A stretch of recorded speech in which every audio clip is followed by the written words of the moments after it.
At dawn, at 5:40 in the morning on December 12, 2010, the Chungbuk Buin police station received a disturbing phone call. The elderly couple living next door are lying on the floor. There's a lot of blood. The caller was a local resident named Lee, who lived next to the elderly couple's house. The night before, he had heard loud arguing coming from their home. This was extremely unusual because the incident occurred in a quiet rural village located in Buin County, Chungbuk Province. Most of the residents in this village were elderly, and while small disagreements might occasionally occur, such loud quarrels, especially at night, were unheard of. Moreover, the house where the shouting came from was home to just the elderly couple. Fearing the worst, the neighbor decided to enter the house himself and found a horrifying scene. Both elderly people were lying on the floor in blood, already dead. When the police arrived at the scene, they were shocked by the brutality of the crime. The first thing that caught their attention was the body of 67-year-old Mr. Im, lying in the yard. His arm and neck had been severed, and his chest and abdomen were repeatedly slashed. No part of his body remained untouched. Inside the house, the police found his wife, 76-year-old Mrs. Kim, dead in the living room. Her body had also been mutilated. Her back, chest, neck, and the back of her head were covered in multiple knife wounds. Blood was pooling on the floor. How could someone be so cruel as to kill two elderly people in such a manner? The police immediately suspected that the motive could be revenge, as such a brutal killing could not have been a mere robbery or random act of violence. But think about it. Who could hate an ordinary rural couple so much? The investigative team noticed that the crime scene was in a remote village, meaning the suspect would have to be familiar with the area. The call had come in at 5:30 in the morning, but the couple was already dead, meaning the murder must have occurred earlier. Who could have arrived in such a secluded place before dawn? If the perpetrator hadn't walked, they likely used some form of transportation, possibly a car. The police began to consider the possibility of a taxi, since at that time, bus service had not yet started. The investigation team immediately began checking whether any taxi had arrived in the village that night. This was a key moment in the case, and soon a crucial witness came forward. The taxi driver revealed that around 4:30 in the morning on December 12th, he had driven a passenger from a neighboring village, located 5 kilometers away from the crime scene. The passenger turned out to be a young man, who, according to the driver, looked very youthful and unremarkable. However, what stood out most about his appearance was the fact that the young man was heading to a village where no young people lived. The taxi driver found it odd that someone would be heading to such a remote, aging village at such an early hour, and this unusual detail made him remember the man's face and behavior clearly. The police were now faced with an important question. Who was this young man? The investigation continued, and soon a key detail emerged. It was discovered that the murdered couple had a son who lived in that very same neighboring village, the one from which the taxi driver had brought the suspicious passenger. However, despite this connection, the murdered couple's son was already an elderly man. This discovery led the investigators to another important fact. The man had a 19-year-old grandson, named Im, who could very well have been the mysterious passenger. It turned out that he was the very same young man who had been heading to the village in such a strange manner. The police immediately suspected Imkun and rushed to his address. Just 2 hours after the crime had been committed, at 7 a.m., Imkun was arrested right in his room. The arrest was swift and without resistance. When the officers entered his room, they found Imkun sitting in a daze, unresponsive to what was happening around him. His clothes and hands were still covered in blood, which he had not attempted to wash off or hide. In his room, they also discovered blood-stained shoes, which, judging by the evidence, he had been wearing during the murder. Imkun did not resist arrest and calmly followed the police, showing no attempt to escape or avoid detention. There were no signs that he had tried to cover up any evidence of the crime. However, despite the quick and quiet arrest, a new problem arose. Imkun categorically refused to speak. He invoked his right to remain silent and did not explain why he had killed his grandparents. Even after partially admitting his guilt during the first investigative experiment, Imkun still refused to fully confess to the crime. He examined the crime scene with a completely neutral expression on his face, which put the police in a state of utter despair. The investigators were unsure how to respond to such behavior and continued to ask relentlessly, "Why did you kill them? Why did you commit this murder?" Imkun's response was stunning. He simply muttered quietly and without any emotion, "Ah, officer, I'm so tired. Ah, officer. Officer, can I sleep?" There was no trace of regret or remorse in his voice. It seemed the long hours of interrogation and the tense atmosphere had drained him, and he was merely asking to be allowed to sleep. No signs of remorse for murdering his grandparents could be seen in his behavior. He continued to sit there as if nothing had happened. Meanwhile, the results of the autopsy revealed shocking details. The grandfather, Imsi, had died from massive blood loss caused by a cut to the carotid artery, indicating a brutal and decisive nature to the attack. The grandmother, Kimsi, had died from multiple internal injuries inflicted by stabbing wounds to the chest area. But the most horrifying discovery was what had been found at the crime scene. The grandson continued to torment his grandfather's body even after death. He had decapitated him. This fact was so shocking that it made the investigators pause and question, what could have driven such brutality? Why had Imkun gone to such extreme measures? The police could not explain such brutal actions, so they decided to consult a profiler in an attempt to understand the mental state of the perpetrator and uncover the reasons behind his hatred. While the investigators continued to interrogate Imkun, he remained silent. Finally, 33 hours after the crime, he decided to speak. His answer was unexpected and shocking. "Why did I do it? My grandfather was against my marriage," he said with surprising calmness. This response stunned the investigators. It turned out that Imkun was a first-year university student in Daegu. At the time of the crime, he was on academic leave, preparing for his military service. During this period, he had started dating a classmate, and as their relationship developed, he began seriously considering marriage. Imkun was so determined that he decided to marry before going into the army. However, his grandfather, Imsi, strongly opposed his plans.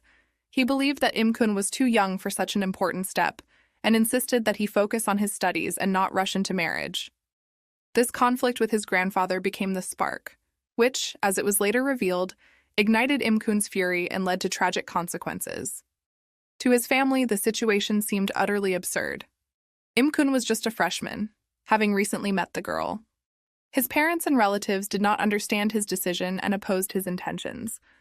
The strongest opposition came from his parents, who were categorically against the marriage, considering his girlfriend unworthy of their son. She had a physical disability, and they believed this made her an unacceptable choice for their son's wife. Despite this, Imkun was persistent, and his desire to marry became increasingly obsessive.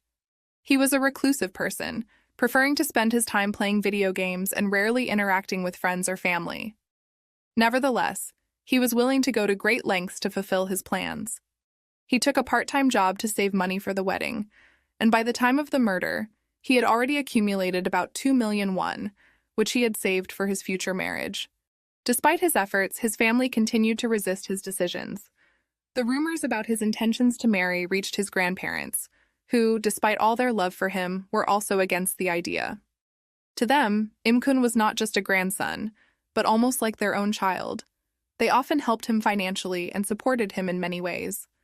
But when it came to marriage, their opinion aligned with that of his parents. A few days before the tragedy, his grandparents invited Imkun to their home to talk. They tried to gently advise him not to rush into marriage, perhaps even to break up with the girl.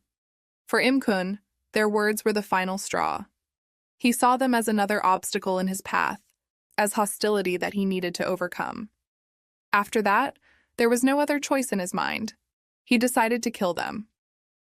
Later at the police station, Imkun said that his decision was logical and final. "If my grandfather is against the marriage, then everyone will be against it. But if my grandfather is gone, no one will be able to stop me from marrying." In his mind, removing the head of the family seemed like the perfect solution to all his problems. He sincerely believed that by getting rid of his grandfather, he would remove all the barriers standing in his way to achieving his desired goal. To him, the murder was a way to prove his independence and gain freedom from those who, in his view, were hindering him from living the life he wanted. On the morning of December 10th, around 4 a.m., He carefully prepared for the crime. He took a knife from the kitchen drawer, hid it under his clothes, and leaving his home, headed towards the village where his grandparents lived.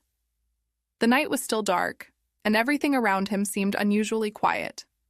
He hailed a taxi and traveled to the village of his childhood, the place where people, who had now become his enemies, lived.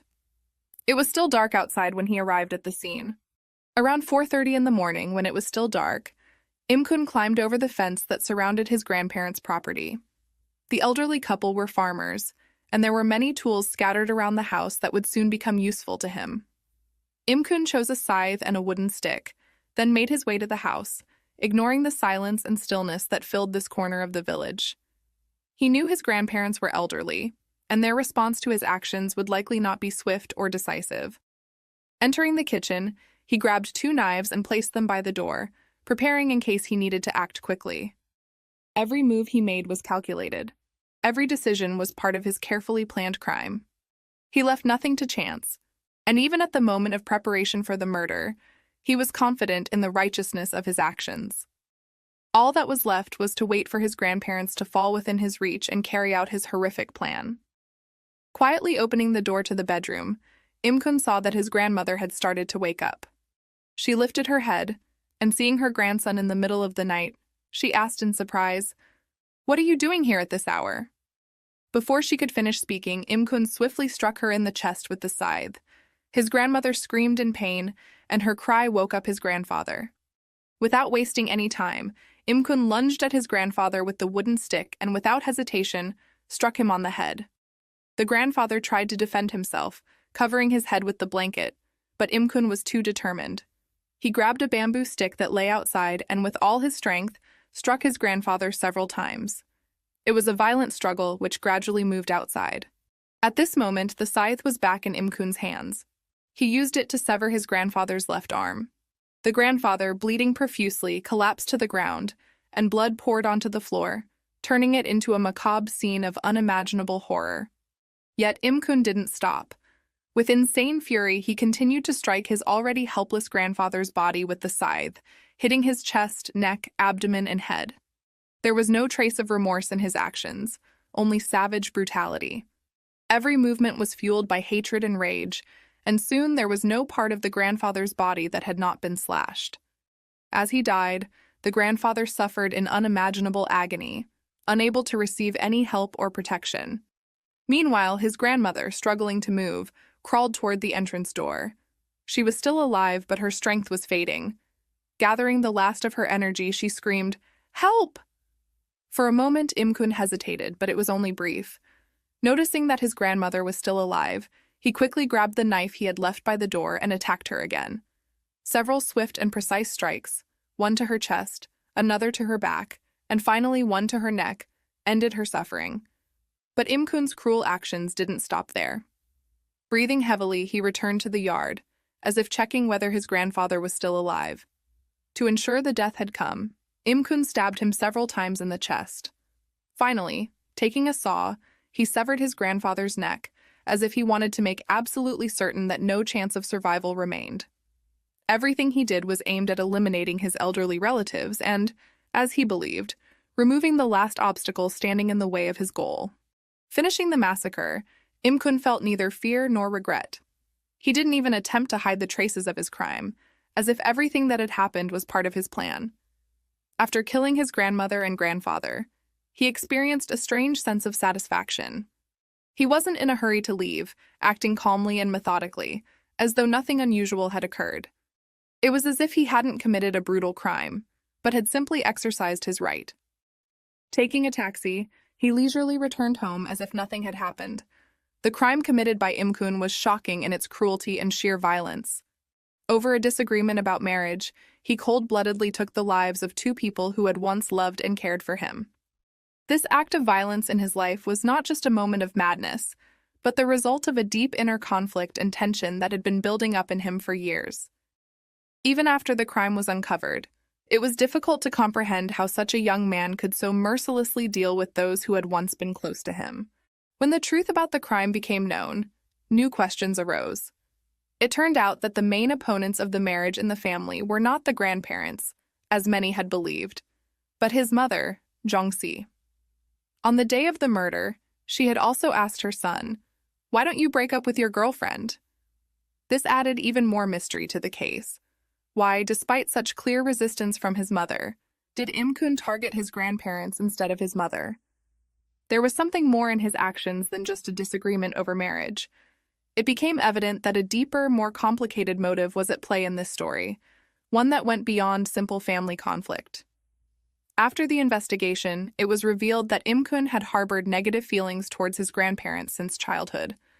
Despite their affection, spoiling him, giving him gifts, and caring for him, his heart had grown bitter towards them. The root of this animosity was traced back to the relationship between his mother, Jong-si, and her in-laws.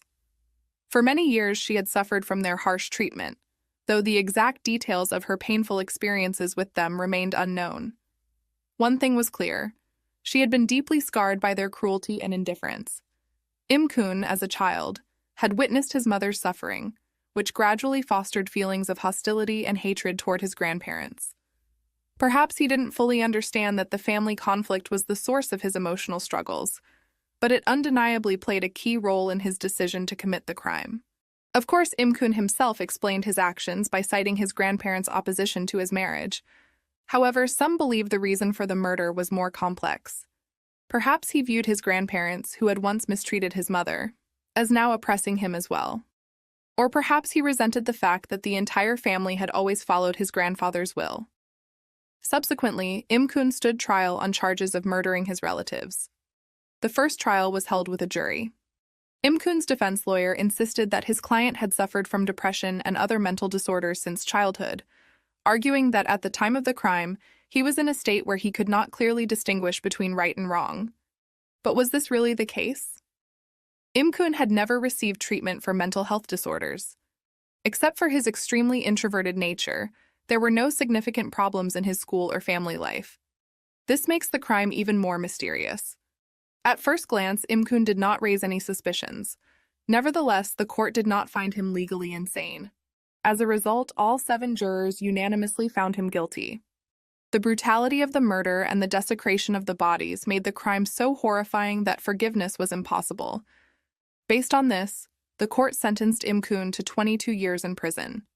The reason he was not given a life sentence or the death penalty was his youth and the fact that this was his first crime. However, in an unexpected turn of events at the appellate court, his sentence was reduced by a full 7 years. Im-kun was now sentenced to just 15 years in prison. The mitigating factors were his age and his sincere repentance. However, the primary reason for such a significant reduction in his sentence was his mother, Jong-si's, request for clemency. The exact nature of her appeal was not disclosed, but it was speculated that she spoke of the difficult life circumstances in which her son had grown up. It is interesting to consider what Im-kun's father must have felt, knowing that his son had killed his own parents. He undoubtedly loved his son, but accepting that his child had killed his mother and father must have been unbearable. In the end, Im-kun's sentence was finalized at 15 years in prison. Since the crime occurred in 2010, by 2024, Im-kun would likely be released. This case is considered one of the most brutal family murders in the history of the country, though relatively little is known about it. What remains a mystery is the true motive behind Im-kun's actions. Was the murder really only about his disagreement with his marriage? This question still lacks a clear answer. Now, Im-kun, or as he will be called when released, Im-si, will soon be free. The question arises as to how deeply he now comprehends the horror of his crime and how truly remorseful he is, as stated in the court decision 14 years ago. What role will this remorse play in his life? Moreover, when he returns to society, what kind of relationship will he have with his parents? These questions remain a significant life challenge for Im-kun.